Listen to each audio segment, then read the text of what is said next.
Саламатсыңарбы? Биз кайрадан эле онлайн сабактарыбызды баштайбыз.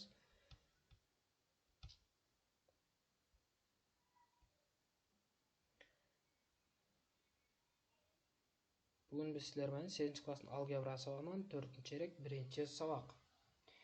Билеги күчтүү бирди жыгат, билими күчтүү миңди жыгат. Демекчи, Россиянын батышында жайгашкан Бурят элинде элдик мелдеште желке күчү жана бармак күчү дейт. Желке күчү бул күрөш болсо, бармак күчү кайсыл оюн экендигин табыңыздар.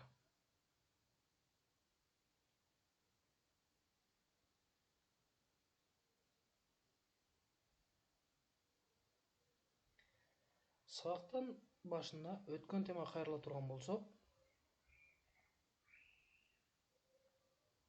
силер менен мурунку темада биз Виеттин теоремасы боюнча өткөнбүз. Виеттин теоремасын бир сыйра карап көрүп, кийинки бүгүнкү сабагыбызды баштайбыз. Бүгүнкү тема квадраттык үчмүчө. Квадраттык үчмүчөнү көбөйтүүчүлөргө ажыратуу.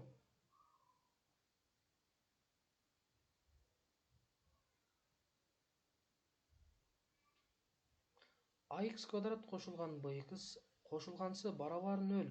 A барабар эмес 0 туюнтмасы квадраттык үчмүчө же экинчи даражадагы үчмүчө деп аталат. Теорема: эгерде ax квадрат кошулган bx кошулгансы барабар 0 теңдеменин тамырлары x1 жана x2 болсо, анда x'тин бардык маанилери үчүн ax квадрат кошулган bx кошулгансы a көбөйтүлгөн каша ичинде x минус x1 каша ичинде x минус x2 барабардыгы аткарылат. Далилдөө. Теореманы далилдөө үчүн Виеттин теоремасын колдонолу. Ax квадрат кошулган bx кошулган с барабар 0 квадраттык теңдеменин, башкача айтканда x квадрат кошулган b бөлүнгөн ax кошулган b с бөлүнгөн b барабар 0 теңдеменин x1 x2 тамырлары үчүн Виеттин теоремасын жазалы. x1 кошулган x2 барабар минус b бөлүнгөн a, x1 кошулган x2 барабар с бөлүнгөн a квадраттык үчмүчө. Ax квадрат кошулган bx кошулгансы барабар a көбөйтүлгөн кашанын ичинде x квадрат кошулган bx бөлүнгөн a кошулган с бөлүнгөн a барабар a кашанын ичинде x квадрат минус x1 кошулган x2 көбөйтүлгөн x минус x1 көбөйтүлгөн x2 барабар a кашанын ичинде x квадрат минус x1 көбөйтүлгөн x минус x2 көбөйтүлгөн x кошулган x1 көбөйтүлгөн x2 барабар a көбөйтүлгөн кашанын ичинде x минус x1 көбөйтүлгөн кашанын ичинде x минус x2. Чындыгында теорема далилденди.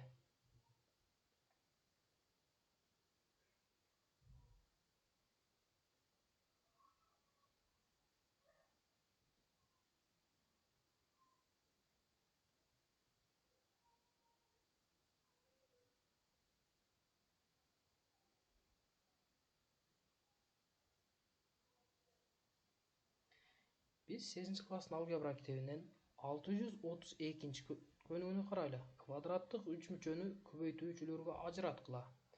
632ден 634 чейин.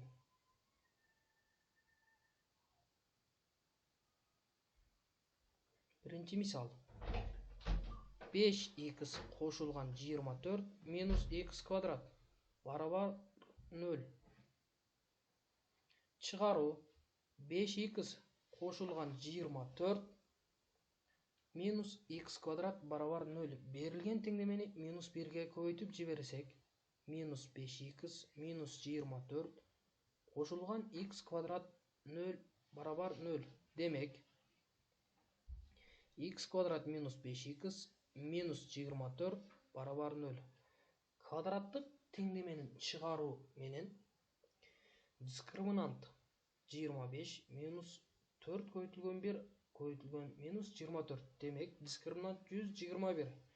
x1 x2'ni карай турган болсок, демек x1 тамырыбыз 8, x2 тамырыбыз -3. Демек Виеттин теоремасы боюнча x1 кошулган x2 барабар -b, x1 көбөйтүлгөн x2 барабар c, же болбосо x1 кошулган x2 барабар -p, x1 көбөйтүлгөн x2 барабар q. x1 менен x2'nin суммасы 5, x1 менен x2'nin көбөйтүндүсү -24. x1 8 кошулган -3 барабар 5 жана 8 көбөйтүлгөн -3 барабар -24.